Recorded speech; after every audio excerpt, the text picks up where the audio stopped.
नमस्कार. टाटा इंडिकॉम प्रस्तुत गरजा महाराष्ट्र या आमच्या विशेष कार्यक्रमात आपल्या सर्वांचं मनपूर्वक स्वागत.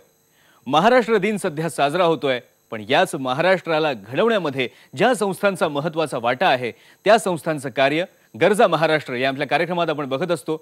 या महाराष्ट्राला सक्षम बनवण्यामध्ये मुंबईचा वाटा तरी कोणीच नाकारू शकणार नाही.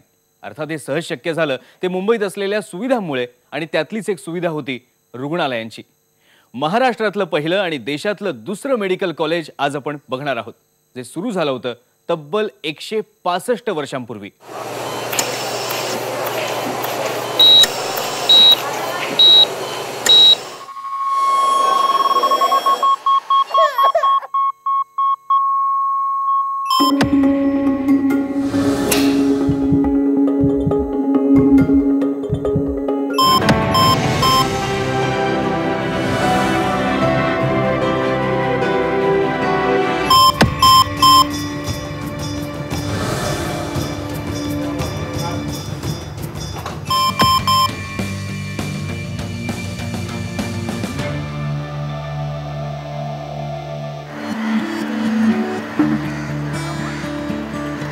ग्रँट मेडिकल कॉलेज आणि जे ग्रुप ऑफ हॉस्पिटल्स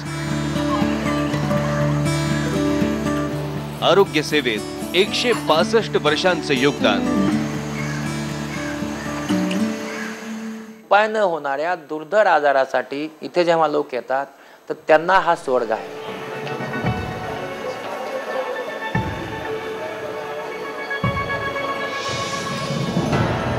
असा कोणी रुग्ण नाही जे मध्ये की जो पैसे नाही म्हणून इलाज होत नाही, असं कधीच होत नाही.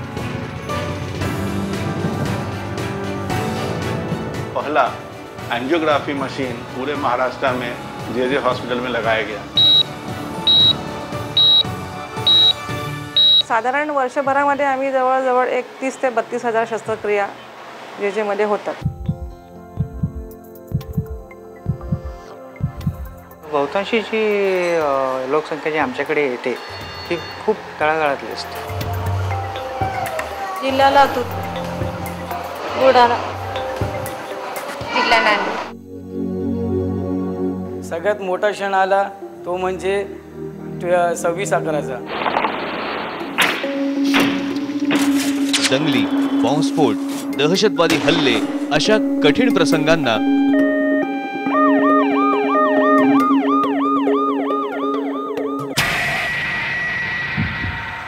तर कधी दुर्धर व्याधींनी ग्रासलेल्या आयुष्यांना, त्रासलेल्या जीवांना आणि कधी खचलेल्या मनांना आधाराचा हात ज्यानं नेहमीच पुढे केला ते म्हणजे मुंबईतलं जे हॉस्पिटल. असं कोणी काही वाटू देऊ नये की बाबा गव्हर्नमेंट हॉस्पिटल आहे तिथे निग्लेक्ट केला जातो पेशंट किंवा असं काही नाही. त्याच्या आजाराप्रमाणे प्रायोरिटी दिली जाते. 1834 मध्ये मुंबईचे तत्कालीन गव्हर्नर सर रॉबर्ट ग्रँट यांना मुंबईमध्ये वैद्यकीय महाविद्यालयाची आणि रुग्णालयाची आवश्यकता जाणवली. सर जमशेदजी जिजीभॉय यांनी त्यासाठी 1 लाख रुपयांची देणगी दिली. 18 जुलै 1838 ला ब्रिटिश सरकारकडून वैद्यकीय महाविद्यालयासाठी मान्यता मिळाल्याचं पत्र आलं, पण त्याआधी 9 दिवसांपूर्वीच सर रॉबर्ट ग्रँट यांचं निधन झालं होतं. मग त्यांचंच नाव या महाविद्यालयाला देण्यात आलं. त्यावेळेस आपण जे डिग्री द्यायचो तो ग्रँट मेडिकल कॉलेजची डिग्री असायची. GGM म्हणजे ग्रँट मेडिकल कॉलेजची प्रॅक्टिस करण्याची परमिशन द्यायचो आपण. त्यावेळेस विद्यापीठ नव्हतं. म्हणजे याचं युनिकनेस असं आहे की हे विद्यापीठाच्या अगोदर सुरू झालं. भाऊ दाजी लाड हे ग्रँट मेडिकल कॉलेजच्या पहिल्या बॅचच्या पहिल्या 9 विद्यार्थ्यांमधील एक. ग्रँट मेडिकल कॉलेजच्या जोडीनंच 15 मे 1845 ला जे हॉस्पिटलही जमशेदजींच्या देणगीतून उभं राहिलं. मग त्याच्याबरोबरच सेंट जॉर्ज, त्याच्याबरोबरच मग GT आणि कामा. त्या कामांनी एवढं सांगितलं होतं की फक्त स्त्रियासाठी हे रुग्णालय असावं. आणि मग असा हा जेजेचा सगळा समूह याच्या रुग्णालयामध्ये तयार झाला. या समूहात ग्रँट मेडिकल कॉलेजचा वाटा अतिशय महत्त्वाचा. कलकत्त्यानंतर भारतात साकारलं गेलेलं दुसरं वैद्यकीय महाविद्यालय हे ग्रँट मेडिकल कॉलेजचं वैशिष्ट्य. दुसरं युनिकनेस असा आहे की हे जे रुग्णालय आहे यामध्ये 2800 बेड आहेत आणि हे 2800 बेड असणारं आशिया खंडातलं सर्वात मोठं रुग्णालय आहे. दरवर्षी सुमारे 170 ते 190 डॉक्टर ग्रँट मेडिकल कॉलेजमधून बाहेर पडून देशाच्या आरोग्य सेवेत मोलाची कामगिरी बजावत असतात.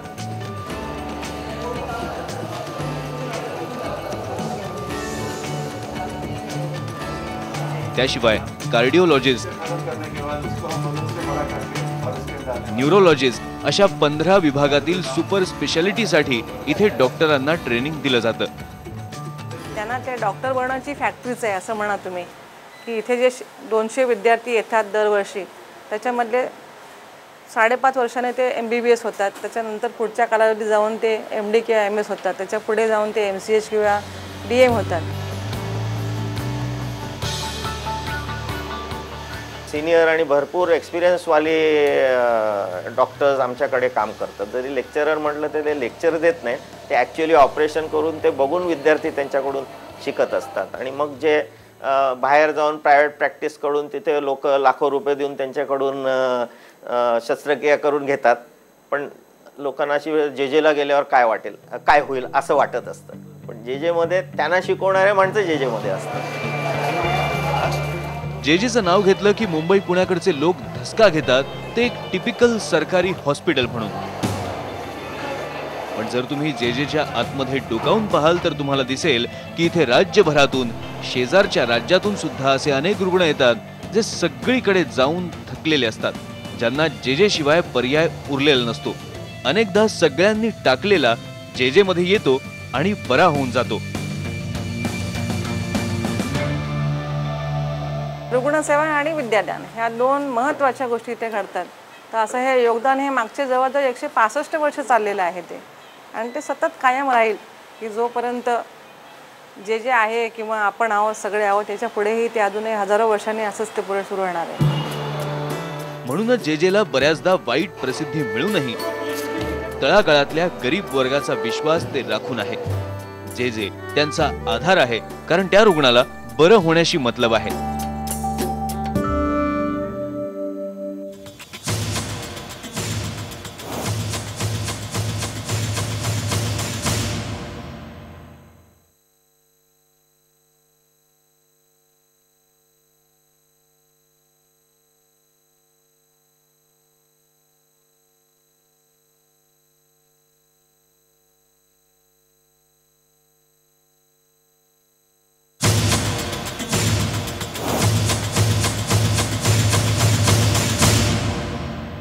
JJ हॉस्पिटल हे सुपर स्पेशालिटी हॉस्पिटल. इथला प्रत्येक विभाग महत्त्वाचा.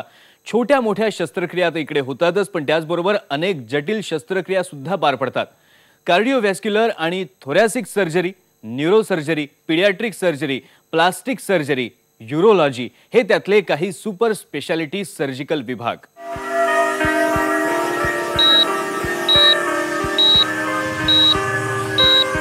Department of cardiology. आपण सध्या पाहतोय ते आहे ऑपरेशन थिएटर. तेजस्विनी चौधरी त्यांच्या आईला इथे घेऊन आल्या आहेत. त्यांच्या आईची सध्या अँजिओग्राफी सुरू आहे. आत्ताच या पेशंटची जी अँजिओग्राफी केलेली आहे, तर त्या पेशंटच्या अँजिओग्राफीमध्ये जे पिक्चरमध्ये तुम्हाला दिसतंय की जे आर्टरी कुठली बंद झालेली ते दाखवतोय. ते इथे आपल्याला या पिक्चरमध्ये क्लिअर दिसतंय की हार्टला, हृदयाला ज्या आपल्या रक्त पुरवठा करणाऱ्या ज्या नसा असतात, त्या डाव्या साईडच्या 2 नसा आहेत. ही वरची LED इथे दिसते आणि दुसरी आहे सर्कम्प्लेक्स. त्याच्यात या सर्कम्प्लेक्समध्ये 99% आर्टरी बंद झालेली आपल्याला इथे दिसते. उजव्या बाजूची नस आपण रक्तपुरवठा करणारी हृदयाला, त्याच्यामध्ये एक छोटासा ब्लॉक दिसते होते, जो साधारण 40-50% आर्टरी इथे बंद झालेली दिसते. आणि त्याला आता आपण अँजिओप्लास्टी वगैरे करून पुढे त्याची ट्रीटमेंट होते. परिस्थितीचं गांभीर्य ओळखून डॉक्टरांच्या सल्ल्यानुसार मग लगेचच ऑपरेशनचा निर्णय घेण्यात आला. एंजियोग्राफी के अलावा angioplasty, balloon mitral valvoplasty, pacemaker implantation और जो नई पद्धति से हार्ट के होल को बंद किया जाता है, वो सब काम JJ हॉस्पिटल में होता है.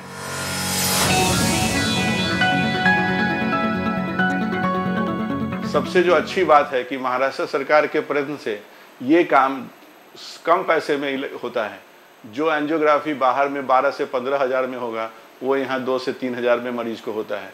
एंजियोप्लास्टी जो बाहर में 1 लाख रुपया में होगा वो यहाँ 40 से 50 हज़ार में होता है। अच्छे स्टेंट डालने के बाद भी एंजियोप्लास्टी 1-1.25 लाख में हो सकता है, जो कि प्राइवेट हॉस्पिटल में कम से कम 2 से 3 लाख लगता है। ऑपरेशन यशस्वी झाल्यावर इंदुबाईंना अत्याधुनिक ICCU मध्ये हलवण्यात आलं। लोकांचा सरकारी रुग्णालयावरती फारसा विश्वास नसतो, पण आज मी स्वतः माझ्या आईला इथे एंजियोप्लास्टीसाठी आणलेलं आहे। इथे इलाज करायला थोडासा उशीर लागतो, पण जर पेशंट सिरियस असेल तर त्याच्याकडे प्रेफरेबली लवकर लक्ष दिलं जातं। रुटीनली असेल त्यांना रुटीनली ट्रीट केलं जातं। डिपार्टमेंट ऑफ न्यूरोसर्जरी हा आणखी एक महत्त्वाचा विभाग। मेंदूवरील शस्त्रक्रियेसाठी सध्या इथे अत्याधुनिक मशीन्सवर डॉक्टरांसाठी ट्रेनिंग आयोजित करण्यात आलंय।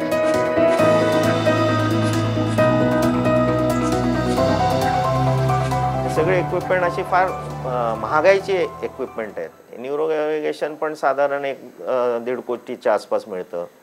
हे नॅव्हिगेशन सिस्टीम पण तशीच मिळते। अल्ट्रासॉनिक ॲस्पिरेटर हे एक असं यंत्र आहे की ज्याच्यानी आम्हाला जी गाठ असते ती तोडता येते, म्हणजे बारीक करता येते आणि तिचं सक्शन होतं, म्हणजे ती गाठ निघून जाते आणि त्याला धुता पण येतं, म्हणजे इरिगेशन ज्याला म्हणतो। अशा तिन्ही गोष्टी एका मशीनमध्ये होतात एका वेळेला, त्यामुळे माणसांचे हात कमी लागतात ऑपरेशनला।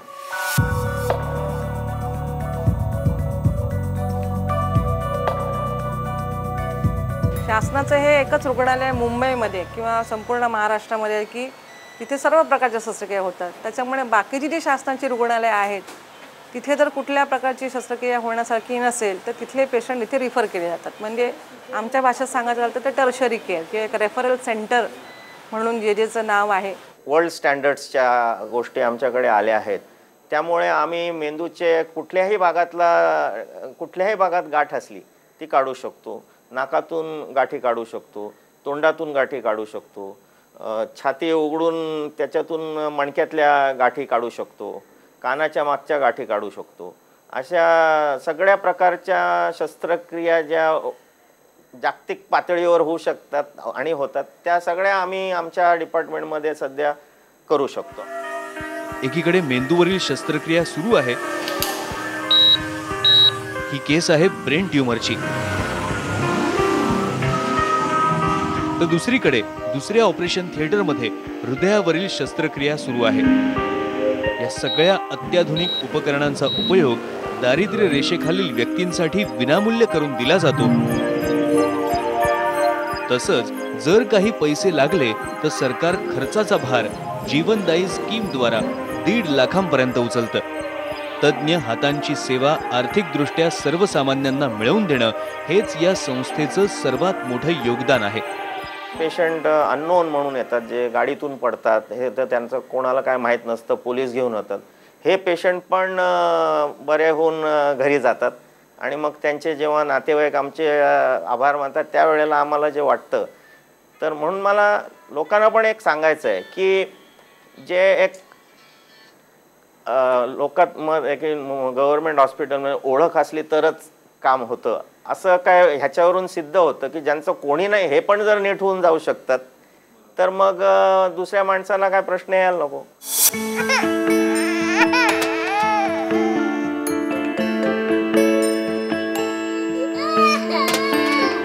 हा पीडियाट्रिक वॉर्ड अनेकांसाठी शेवटचा पर्याय जे असतो। लहान मुलांवरील शस्त्रक्रियेसाठी जे प्रसिद्ध आहे। हा मुलगा जो आहे ॲक्च्युली विदर्भातून आलेला आहे, अतिशय लांबून आलेला मुलगा आहे आणि त्याला जन्मता आतडीमध्ये गँग्लियन सेल्स आम्ही म्हणतो आणि जे गँग्लियन सेल्स आपल्या आतडीच्या मुवमेंटसाठी गरजेचे असतात, ते गँग्लियन सेल्स नसल्याकारणाने याला संडासाचा प्रॉब्लेम होता, त्याचं पोट नेहमी फुगायचं।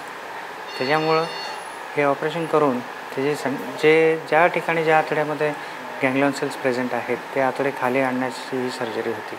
ही सर्जरी आम्ही लॅप्रोस्कोपी असिस्टेड सर्जरी केलेली आहे। लॅप्रोस्कोपी म्हणजे दुर्बिणीद्वारे केलेली सर्जरी। आणि खास गोष्ट म्हणजे अशी आहे, ही सर्जरी जी आहे ती एकाच इन्सिजन म्हणजे एकाच कटमधनं केलेली आहे. म्हणजे त्याला ज्या दुर्बिणीतनं ज्या सर्जरी दुसऱ्या होतात त्यामध्ये 3-4 ठिकाणी होल करून त्या सर्जरी होतात, पण याच्यामध्ये एकाच ठिकाणी होल करून ही सर्जरी केलेली आहे. पीडियाट्रिक आणि न्यूरोसर्जरी विभागानं मिळून अनेक अशक्यप्राय शस्त्रक्रिया यशस्वी करून दाखवल्यात. त्यामुळे बरेचसे पेशंट अतिशय खेडेगावात, विदर्भ घ्या, मराठवाडा घ्या, आपला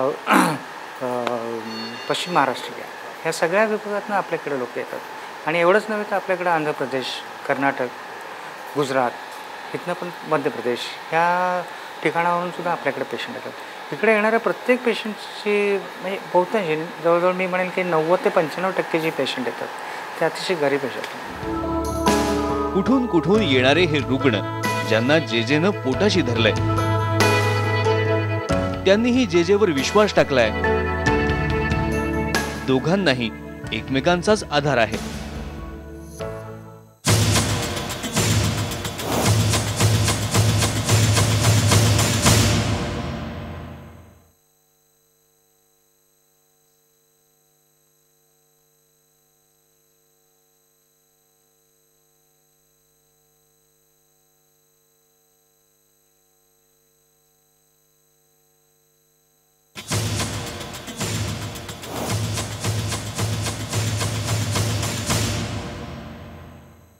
general surgery, orthopaedic, gynaecology, nephrology यामध्ये सुद्धा जेजेच्या सर्जिकल स्पेशालिटी आहेतच.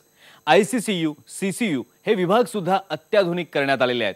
जेजेच्या मुख्य इमारतीच्या 6व्या मजल्यावरचा मेन OT कॉम्प्लेक्स हा अनेक आधुनिक सुविधांनी सज्ज असा आहे.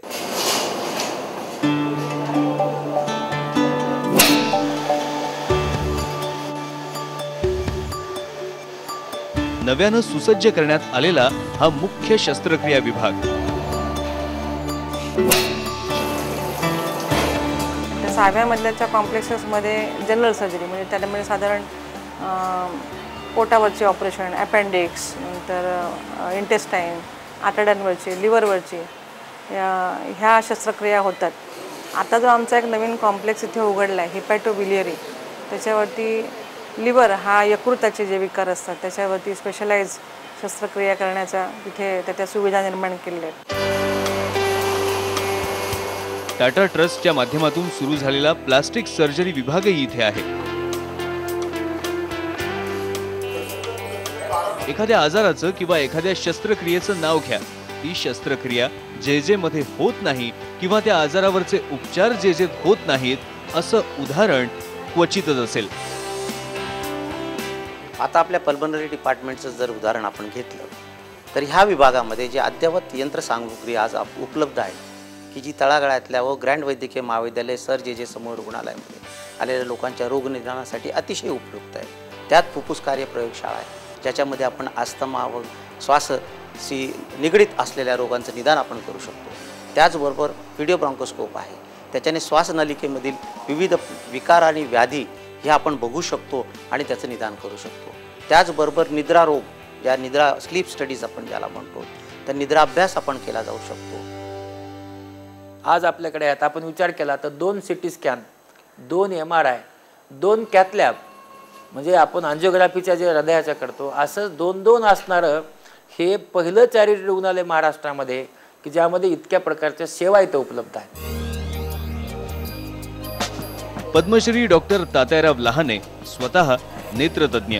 त्यांच्या कार्यकाळात डोळ्यांवरील शस्त्रक्रियेसाठी जेजे खूपच प्रसिद्धीला आलं. डोळ्यांच्या 1 लाखाहून अधिक शस्त्रक्रिया करण्याचा विक्रम त्यांच्या नावावर आहे आणि त्यांच्यामुळेच की काय अलीकडच्या काळात जेजेकडे पाहण्याची अनेकांची नजरही बदलून गेली आहे.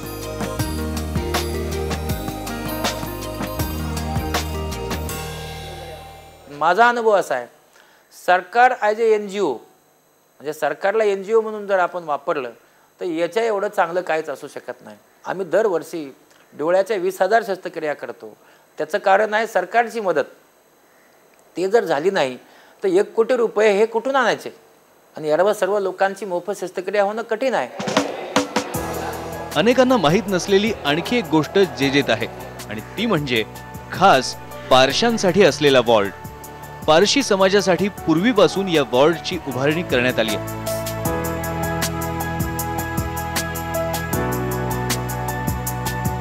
या हॉस्पिटलच्या उभारणीत जमशेदजींचं योगदान महत्त्वाचं होतं, त्यावरच हवाला ठेवून दरवर्षी लाखो जण सुटकेचा श्वास पोटात ढकलत आहेत. जेजेच्या आवारात बसलेले त्यांचे चेहरेच त्यांच्या कहाण्या सांगून जातात. आणि मग हे पाहता पाहता जेजेचं महत्त्व आणखी ठसतं ते अनेक कठीण प्रसंगी इथल्या कर्मचाऱ्यांनी बजावलेल्या कर्तव्यामुळे. 26/11ला तर अशी घटना घडलेली की इथे कर्मचाऱ्यांचा तुटवडा होता, पण आमच्या एक सरकारी वसाहत इथे आहे जे रुग्णालयामध्ये, तिथली जवळजवळ कर्मचाऱ्यांची मुलं जी इथे अजून कामसुद्धा करत नाही आहेत, म्हणजे जे लोक इथे लिव्ह वॅकन्सी वगैरे काहीच नाही आहे, ती मुलंसुद्धा 300 ते 400 कर्मचाऱ्यांची मुलं कर्मचारी वसाहतीमधून धावत येऊन कॅज्युअलिटी अपघात विभागाकडे उभे राहून जे पेशंट रुग्ण येत होते त्यांना उचलून ज्या वॉर्डला डॉक्टर लोक सांगतील त्या वॉर्डला ट्रान्सफर करत होते, किंवा जे बॉड्या येत होत्या त्या बॉड्या घेऊन कॉर्नर कोर्टला घेऊन जाते डॉक्टरांकडे. आणि म्हणून जेजेचं योगदान हेच आहे की ते कितीही सांगितलं तरी कमी होणार नाही. या अस्ताव्यस्त पसरलेल्या कारभाराला अधूनमधून वाईट प्रसिद्धीचं गालबोट लागत असलं तरीही इथल्या ऑपरेशन टेबलवर रोजच्या रोज होणाऱ्या यशस्वी शस्त्रक्रिया आणि जीवावर आलेल्या संकटातून निभावलेले गोरगरीब रुग्णांचे आभाराचे कृतज्ञ चेहरे ते गालबोट पुसून टाकण्यासाठी पुरेसे ठरावेत, अशीच इथल्या बहुसंख्य डॉक्टर, कर्मचारी, वॉर्ड बॉय, नर्सेस अशा सगळ्यांचीच माफक अपेक्षा आहे.